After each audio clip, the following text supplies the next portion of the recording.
pull the shoes out of the cradle and remove the bottom spring.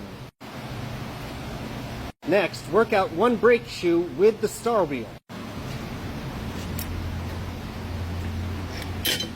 On this star wheel, we need to make sure that the adjuster seats neatly against this washer. And we have one more clip to remove for the brake shoe.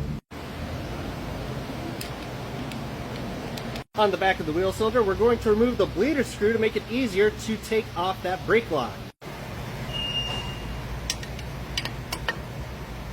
Take off the remaining 2 bolts to remove the wheel cylinder.